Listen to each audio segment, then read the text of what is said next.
ये एक बड़ा झटका एनसीपी के लिए भी माना जा रहा है। सुकेश, एक जो बयान था, मैं जिस बयान का जिक्र कर रही थी कि उन्होंने कहा कि वक्त पर अगर रोटी नहीं पलटी तो कड़वी हो जाती है, इस पर अजीत पवार ने ये कहा था कि नए चेहरों को आगे लाने का एनसीपी की परंपरा रही है।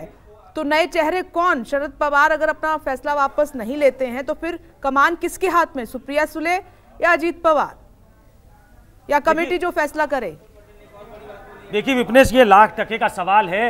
ये एक तो जो सहज कोई सोच हो सकती है जो कि राजनीति में नहीं होती है, वो पहला इसका मतलब ये निकलता है कि एक जनरेशनल शिफ्ट है, एक जनरेशनल चेंज है कि शरद पवार अब बहुत उम्र हो गई है, वो नए जनरेशन को बैटन हैंडओवर करना चाहते हैं। ये बहुत सीधी लाइन, सीधी लकीर है, जैसा राजनीति में सोचा नहीं जाना चाहिए। मैं अभी थोड़ी देर पहले कह रहा था कि इस इस्तीफे के और कई मायने हो सकते हैं, इतर मायने हो सकते हैं। उसमें यह है कि जिन परिस्थितियों में शरद पवार ने इस्तीफा दिया है उसमें ऐसा कहा जा रहा है कि अजीत पवार का रास्ता अलग हो रहा था। आपने देखा होगा, आपने सुना होगा, हम लोगों ने दिखाया भी है कि अजीत पवार कई मीटिंग्स कर रहे थे, उसमें पार्टी के कई नेता शामिल हो रहे थे। अजीत पवार की बड़ी बड़ी पोस्टर लग रही है मुंबई में, जिनको उनको भावी मुख्यमंत्री के तौर पे बताया जा रहा है। अजीत पवार की दूरियां जो है, अजीत पवार की एमवीए से, महाविकास अघाड़ी से दूरी बढ़ रही है। संजय राउत से जिस तरीके से उनकी तलखी दिखी है, जिस तरीके से बीजेपी के नेताओं के साथ उनके संबंध एक तरीके से सामने आ रहे हैं, या एक ऐसा रिश्ता जो इस तरफ इशारा करता है, मैं कह सकता हूं कि वो बीजेपी की तरफ जा सकते हैं। क्या उसको चेकमेट करने की कोशिश है या उसको फ्री रन देने की कोशिश है? ये दोनों ही हो सकता है। मैं बार बार कहता हूं कि शरद पवार का पॉलिटिकल मूव समझना बड़ा मुश्किल है। अभी हम सिर्फ ये अंदाजा लगा सकते हैं कि शरद पवार ने एक सीधा सीधा इस्तीफा दिया है, जिसका मतलब यह है कि चाहे सुप्रिया सुले या अजीत पवार या कोई तीसरा व्यक्ति उनके पद पे आए जो पार्टी को आगे बढ़ाए, एक सीधा मतलब हो सकता है। और दूसरा तीसरा मतलब जो मैंने बताया कि एमवीए से, महाविकास अघाड़ी से डिपार्चर का एक ऐसा रास्ता तलाशा जा रहा है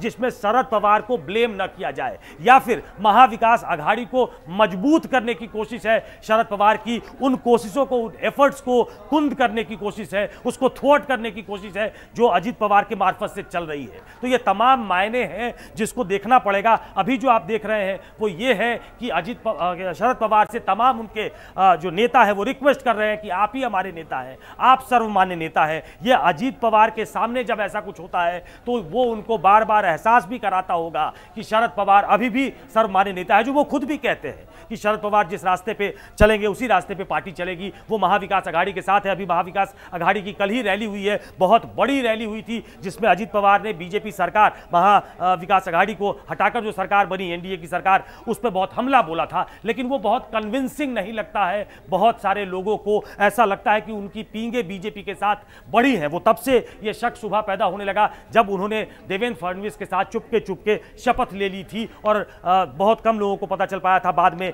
एनसीपी ने अपने सारे विधायकों का समर्थन एक तरीके से वापस लिया, अजीत पवार भी वापस लौट आए। तो इन परिस्थितियों में कॉन्टेक्स्ट ये है, इसमें इस पूरे घटनाक्रम को देखा जाना चाहिए। अब थोड़ी देर में क्या होता है इस प्रेस कॉन्फ्रेंस में जो उनकी रिटन स्पीच है वो तो साफ बताती है कि शरद पवार ने शायद ये मन बना लिया है कि अब नए हाथों में कमान सौंप दी जाए और वो तय करे कि आगे क्या करना है। उसमें तमाम बड़े नेताओं के नाम हैं। उन्होंने ये कहा है कि मैं पार्टी के काम आता रहूंगा, मैं पार्टी के अध्यक्ष पद से इस्तीफा दे रहा हूं। बिल्कुल सही है, क्योंकि करीब 80 साल के शरद पवार अब उस मुकाम पे पहुंच गए हैं जब वो फ्री होकर घूमना चाहते हैं, वो बहुत ज्यादा रिस्पॉन्सिबिलिटी नहीं लेना चाहते। लेकिन ये एक बहुत सीधी लकीर है जो कि राजनीति में पढ़ी नहीं जानी चाहिए। इसके पीछे कोई पॉलिटिकल नुआंस है जिसको पकड़ने की कोशिश हमें करनी चाहिए। जो इसके मायने हैं उसको मैंने समझाने की कोशिश की है, लेकिन आखिरकार क्या निकलता है इस बैठक के बाद पता लगेगा। सुकेश, थोड़ा सा और समझने की आपकी, क्योंकि आपने एमवीए का जिक्र किया और बायोग्राफी का विमोचन किया, उसके एक पन्ने पर वो इस बात का जिक्र है कि महाविकास अघाड़ी की सरकार सिर्फ सत्ता का खेल नहीं थी, अन्य पार्टियों को दबाकर अन्य पार्टियों का महत्व किसी न किसी तरह से खत्म करके राजनीतिक वर्चस्व निर्माण करने वाली भाजपा को यह करारा जवाब था। यानी कहीं ना कहीं उद्धव ठाकरे का इस्तीफा या शिवसेना में जिस तरीके से टूट रही, उसके साथ पूरा घटनाक्रम जिस तरीके से रहा, एक झटका लगा उनको। तो अब आगे इस बात को कैसे समझा जाए, क्योंकि आप खुद ही कह रहे हैं और सुप्रिया सुले खुद कहती हैं कि उनके पिताजी कब क्या करें कोई नहीं जानता है। तो आगे का क्या फैसला उनका हो सकता है? कोई ना कोई रणनीति जरूर बनाई होगी शरद पवार ने।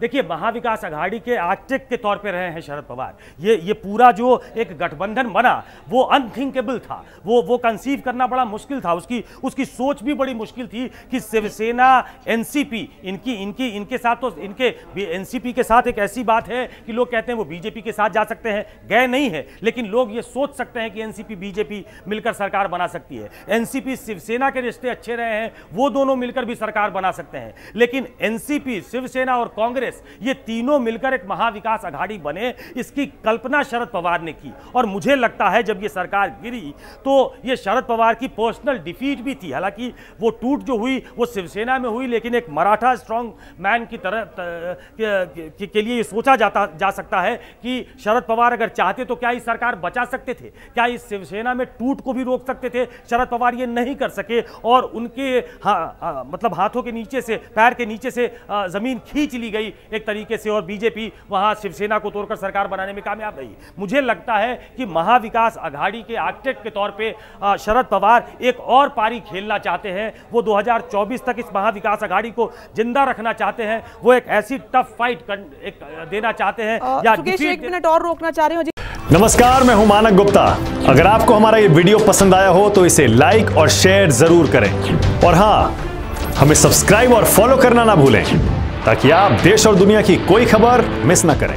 तो जुड़े रहिए हमारे साथ और देखते रहिए न्यूज़ 24।